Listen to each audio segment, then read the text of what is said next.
On August 5, 1995, a small country shocked the world. In just 3 days, it carried out a military operation that ended a long occupation. That country was Croatia. But the answer lies in Croatia's geography and history. With only 3.8 million people, it might look like an easy target. Yet in reality, Croatia is one of the hardest countries on earth to invade. Most of the world has no idea why. Picture an army trying to enter Croatia.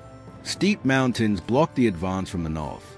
Hundreds of islands break up any naval fleet. Even small villages sit like natural fortresses in the landscape. The more you move forward, the more you are forced into narrow roads, rocky valleys, and tight passes. This is not land that welcomes an invader. It is land that eats armies. And this is why, in 2025, Croatia is not just difficult, but almost impossible to conquer. The first reason Croatia is so hard to conquer is simple: its geography. Running through the country are the Dinaric Alps, a wall of stone that splits the land into narrow passes. Any army trying to cross these mountains will be broken into small groups, forced into natural choke points. For defenders, this is a gift. Every valley becomes a perfect place for an ambush. Every cliff gives cover to block or strike from above. Instead of facing a broad open field, invaders are trapped in tight corridors where defense is always stronger. Then comes the Adriatic coast. Stretching along the west of Croatia, it hides 1,244 islands, reefs, and channels. To a navy, this is not a playground. It is an amphibious nightmare. Fleets cannot move in straight lines. Ships risk grounding, splitting, or being funneled into narrow straits where they can be picked off. Even modern technology struggles in such twisted waters. It is like trying to fight on a giant chessboard where every square is already a trap. Hey, nature itself becomes Croatia's first and most loyal soldier. The mountains cut the armies. The sea cuts the fleets.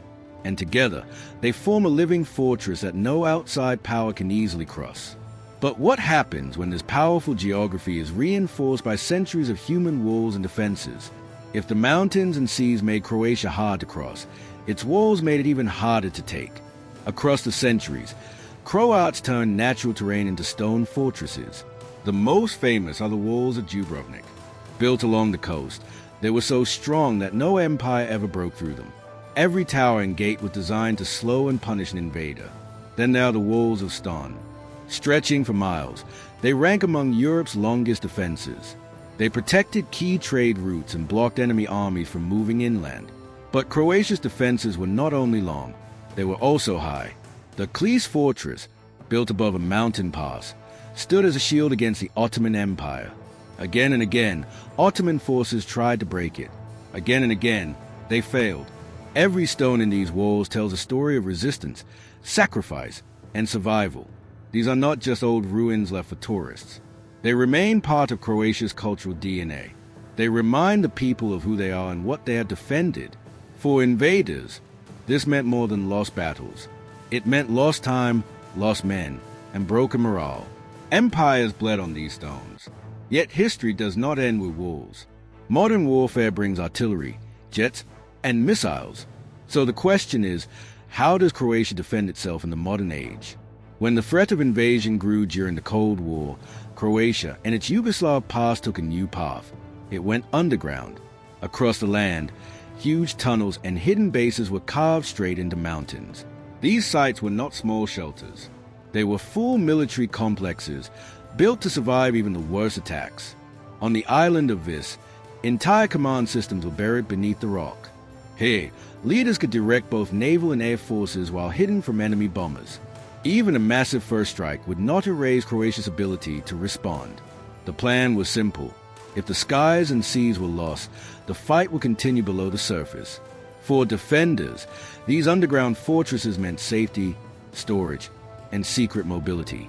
For attackers, it meant targets they could not easily destroy. Many of these bunkers still exist today. Silent and dark, they stand as reminders of careful planning for survival. They show that this nation was prepared to live and fight beneath its own soil if needed. It was not only about defending borders. It was about defending the very idea of existence. This underground network added another layer to Croatia's defense system, one that still shapes its military thinking. But building tunnels and bunkers is one thing.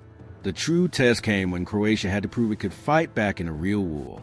The final proof of Croatia's strength came in the Homeland War.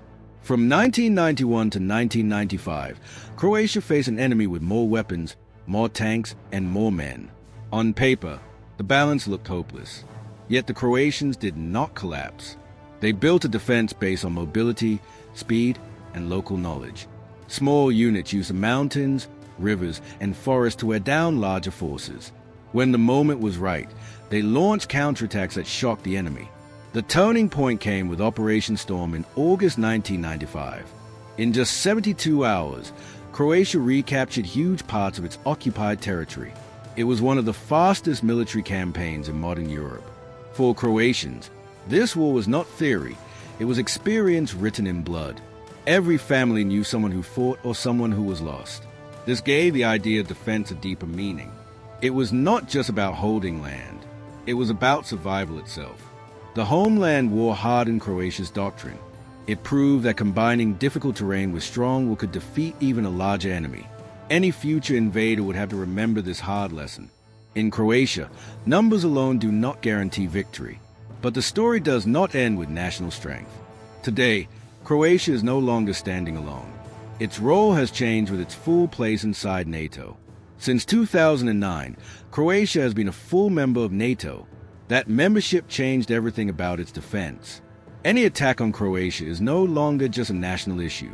It triggers Article 5, NATO's promise of collective defense. From the first day of a crisis, Allied jets, ships, and intelligence systems would flow into the region. An invader would not just face Croatian forces. They would face more than 30 allies from the United States to Germany, France, and beyond. This multiplies Croatia's strength far beyond its own size. It is one thing to fight a small country. It is another to risk a regional war against a global alliance. For Croatia, this is a true iron shield. Its security is both national and international. The combination makes it almost untouchable in a modern conflict. But there is a twist. Being in NATO does not mean Croatia stopped building its own defense. Instead, the nation kept modernizing. It continues to bring in new weapons, new systems, and new technology. This means any enemy must deal with two layers of defense: Croatia's national forces and NATO's global armies. Together, they form a wall too strong to breach. But the story does not end here. Because in 2025, Croatia is unveiling its own new weapons, built to keep its shield even stronger. The newest chapter in Croatia's defense is its modern arsenal. In 2024 and 2025, Croatia received 12 Rafale fighter jets from France. These advanced aircraft replaced the old Soviet-era MiGs. If you liked our video, please hit the like button and subscribe to our YouTube channel.